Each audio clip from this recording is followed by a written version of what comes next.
നമസ്കാരം, എല്ലാവർക്കും നമസ്കാരം. എല്ലാവരും ആദ്യമേ ലൈക്ക് അടിച്ചു കഴിഞ്ഞാൽ പിന്നെ ആ പണി കഴിഞ്ഞല്ലോ, നമുക്ക് വീഡിയോയിലേക്ക് കിടക്കാം. രൂപേഷ് നല്ല ചെറുപ്പക്കാരൻ, അദ്ദേഹത്തിന് ലോറി ഡ്രൈവറാണ് പണി. അപ്പോൾ ഈ ലോറിയിൽ ഒരു 5 ദിവസം 10 ദിവസമൊക്കെ പോയി കഴിഞ്ഞാൽ പിന്നെ അത് കഴിഞ്ഞ് 10 ദിവസം മൂപ്പർക്ക് 5 ദിവസം ഒഴിവാണ്. അപ്പോൾ ആ നാട്ടിൽ എന്തുണ്ടാണെന്ന് വെച്ചിട്ടുണ്ടെങ്കിൽ മൂപ്പര് ഓട്ടോറിക്ഷ ഓടിക്കും.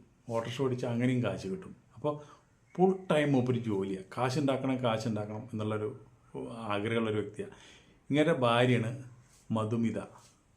മധുമിതയ്ക്ക് ഒരു കുട്ടിയുണ്ട്, ഇവർക്ക് പെൺകുട്ടിയാണ്. അപ്പോൾ ഇവരെ ഈ കുട്ടിക്ക് വേണ്ടിയിട്ട് ഇവൻ രാപ്പകൽ പണിയെടുക്കുക.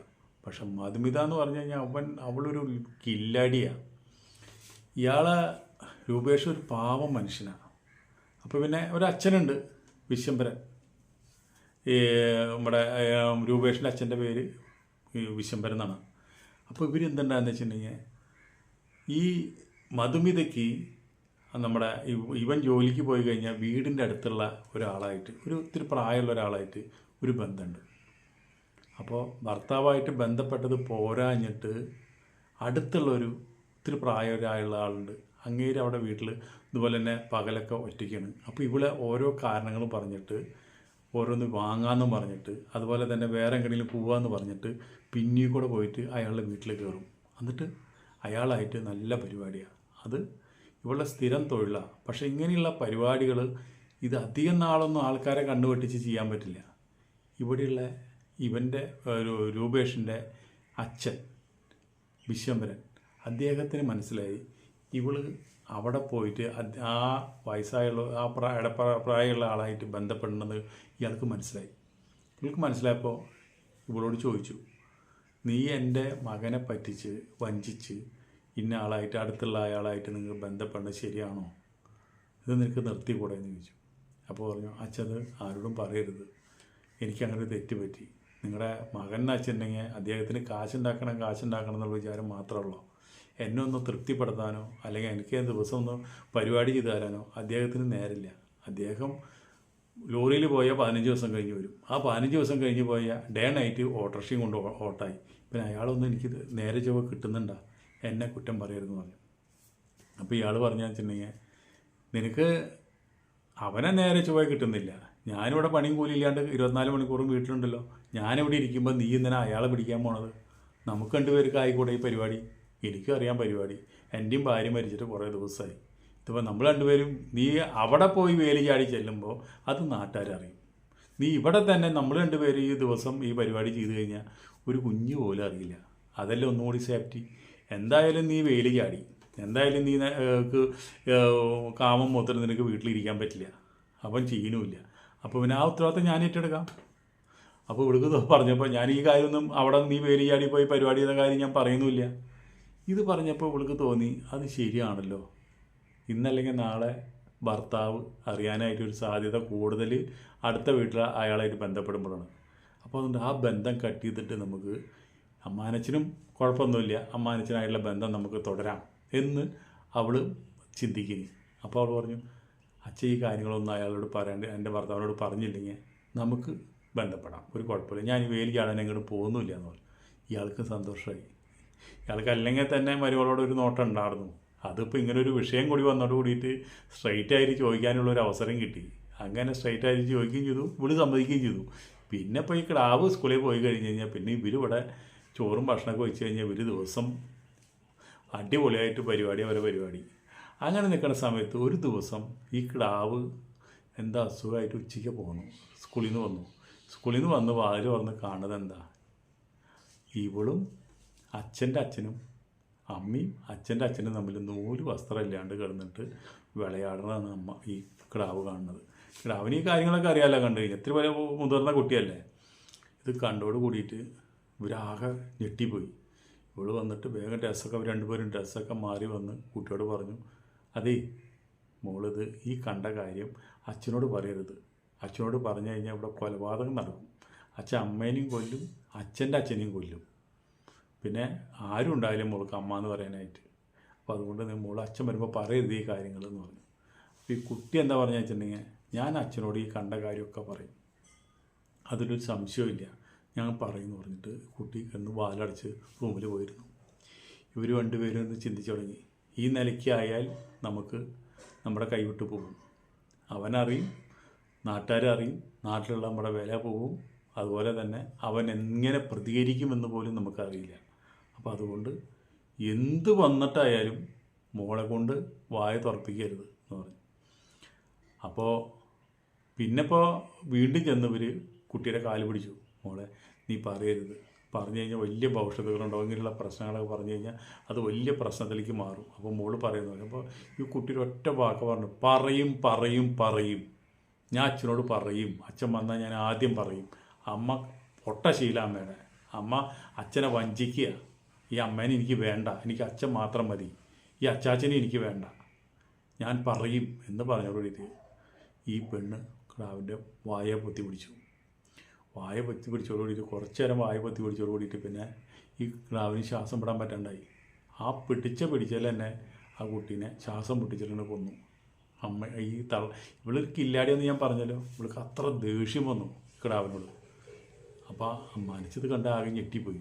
നീ എന്താ ചെയ്തേ?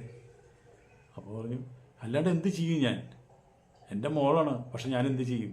ഈ കാര്യം നാട്ടിലറിഞ്ഞാൽ, അയാൾ അറിഞ്ഞു കഴിഞ്ഞാൽ നമ്മൾ ജീവിക്കാൻ അനുവദിക്കുമോ? ആങ്ങൾ ഇനിയും ഉണ്ടാവും എന്ന് പറഞ്ഞു. പക്ഷെ വേറെ കാര്യമാണ്, ഇനിയിപ്പോൾ നമ്മൾ രണ്ടാളും ഈ കുട്ടിയുടെ കാര്യത്തിൽ നമ്മൾ ജയിലിൽ പോകേണ്ടി വന്നാലോ? ഈ കാര്യത്തിൽ നമ്മൾ ആരും ജയിലിൽ പോകണില്ല. അച്ഛൻ പോയൊരു വണ്ടി വിളിച്ചേ, ഞാൻ പറഞ്ഞുതരാം പണിയൊക്കെ വന്നിട്ട് ഇയാൾ കൊണ്ട് ഒരു വണ്ടി വിളിപ്പിച്ച് ഈ കിടാവിനെ കൊണ്ട് തോളത്തിട്ടിട്ട് ആശുപത്രിയിലാണ് പോയി.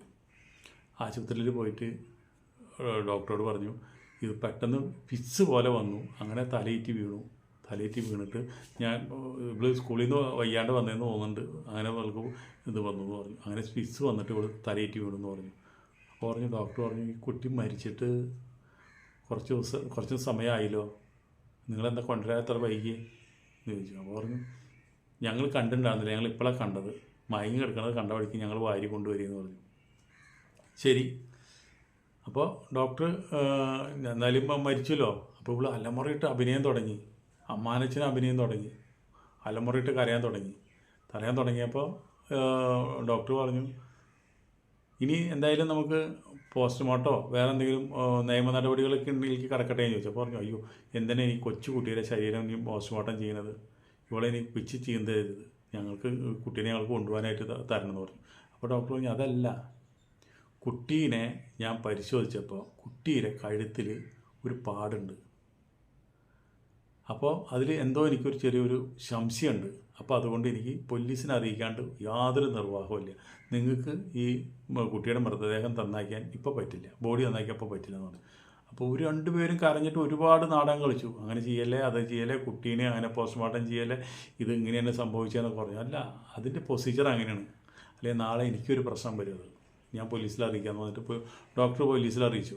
അങ്ങനെ പോലീസ് വന്നിട്ട് ആദ്യം ചോദ്യം ചെയ്യുക വീട്ടുകാർ തന്നെയാണല്ലോ. ഇവർ രണ്ടുപേരും ചോദ്യം ചെയ്തു. ഇവരപ്പം ഇങ്ങനെ പറഞ്ഞു. അങ്ങനെ കുട്ടി സ്കൂളിൽ നിന്ന് ഉച്ചയ്ക്ക് പോകുന്നു എന്ന് പറഞ്ഞു.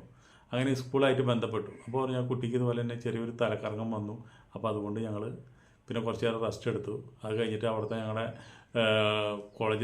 സ്കൂളിലൊരു ഡോക്ടറുണ്ട്, അദ്ദേഹത്തിനെ കണ്ടതിന് ശേഷം അദ്ദേഹം പറഞ്ഞ കുട്ടീനെ വീട്ടിലേക്ക് പറഞ്ഞാൽ കുഴപ്പമില്ല എന്ന് പറഞ്ഞു. അങ്ങനെ അവൾ സ്റ്റേബിളായതിനു ശേഷം അവൾ വീട്ടിൽ പോയെന്ന് പറഞ്ഞു. അപ്പോൾ പോലീസുകാർക്ക് ഒരു സംശയം, അപ്പോൾ ഇനിയിപ്പോൾ ഇവിടെ വന്നിട്ട് ഇങ്ങനെ വീണ്ടും പിസ് പോലെ വന്നോ, ഇനിയിപ്പോൾ കഴുത്തിലിങ്ങനെ ഒരു പാടുണ്ടെന്ന് പറഞ്ഞല്ലോ, എന്തായാലും പോസ്റ്റ്മോർട്ടം റിപ്പോർട്ട് വരട്ടെ, അതുവരെ നമുക്ക് വെയിറ്റ് ചെയ്യാം എന്ന് പറഞ്ഞുകൊണ്ട് അത്യാവശ്യം ചെറിയ ചോദ്യം ചെയ്യലും ഈ അമ്മാനച്ഛനെയും ഇവളെയും മധുമിതേനെയൊക്കെ ചോദ്യം ചെയ്ത് അവരിങ്ങനെ പോസ്റ്റ്മോർട്ടം റിപ്പോർട്ടിന് വേണ്ടി കാത്തിരുന്നു. അങ്ങനെ അച്ഛനൊക്കെ വന്നു. അച്ഛനും മകളെന്ന് പറഞ്ഞാൽ വലിയ ഇഷ്ടമാണ്, മകളെ വലിയ ഡോക്ടറാക്കണമെന്ന് വിചാരിച്ചിട്ടാണ് ഇത്രയും കഷ്ടപ്പെട്ട് പണിക്ക് പോണത്. ഒരു ജോലി കഴിഞ്ഞ്, ലോറിയിലെ ജോലി കഴിഞ്ഞ്, ഓട്ടോറിക്ഷയിലെ ജോലി കഴിഞ്ഞ്, അങ്ങനെ നല്ല പൈസ ഉണ്ടാക്കി വയ്ക്കുന്ന ആളാണ് അദ്ദേഹം. അങ്ങനെ അദ്ദേഹത്തിന് അതിനേക്കാളും വിഷമമായി, ഇങ്ങനെ സംഭവിച്ചു എന്നൊരു പിടുത്തമില്ല. ഇന്നലെ ഒരു അസുഖമില്ലാണ്ടിരുന്ന കുട്ടീനെ. അങ്ങനെ നിൽക്കുന്ന സമയത്താണ് ഈ പോസ്റ്റ്മോർട്ടം റിപ്പോർട്ട് വന്നത്. പോസ്റ്റ്മോർട്ടം റിപ്പോർട്ടിൽ വന്നപ്പോൾ എന്താണ്, കുട്ടീനെ മുഖം പിടിച്ച് ശ്വാസം മുട്ടിച്ച് കൊന്നോക്കണം എന്നുള്ള ഇത് വന്നു. അപ്പോൾ പിന്നെ കൃത്യമായിട്ട് ചോദ്യം ചെയ്യാൻ തുടങ്ങി. അപ്പം നാട്ടിൽ ഇറങ്ങി ചോദ്യം ചെയ്തപ്പോൾ പറഞ്ഞു, അവിടെ നാട്ടുകാർക്ക് മനസ്സിലായി അടുത്ത വീട്ടിലെ ആ പ്രായം ഒരു മധ്യവയസ്കനായുള്ള ആളായിട്ട് ബന്ധപ്പെടുന്നുണ്ടെന്ന് മനസ്സിലായി. ഇനിയിപ്പോൾ അയാൾക്ക് ഇതിൽ ഇവളപ്പോഴും സത്യം പറയുന്നില്ല. പോലീസിനായുള്ള അന്വേഷണങ്ങൾ നടത്തിക്കൊണ്ടിരിക്കുക. അങ്ങനെ അയാളെ പോയി ചോദ്യം ചെയ്തു. അയാൾ ചോദ്യം ചെയ്തപ്പോൾ പറഞ്ഞു അവളായിട്ട് എനിക്ക് ബന്ധമുണ്ട്, ശരിയാണ്, അവളോട് വരാറുണ്ട്, ഞങ്ങൾ പരിപാടി ചെയ്യാറുണ്ട്. പക്ഷേ ആ പരിപാടി ഇങ്ങനെ ഒരു കൊച്ചു കുട്ടീനെ കൊല്ലാനുള്ള ഒരു അവസ്ഥയിലേക്ക് ഞാൻ നീങ്ങില്ല. ഞാൻ അത്ര ദുഷ്ടനല്ല, എനിക്കതിൻ്റെ ആവശ്യമില്ല. അവളുടെ ആവശ്യത്തിന് നമ്മൾ നിന്ന് കൊടുക്കണമെന്ന് മാത്രമേ ഉള്ളൂ.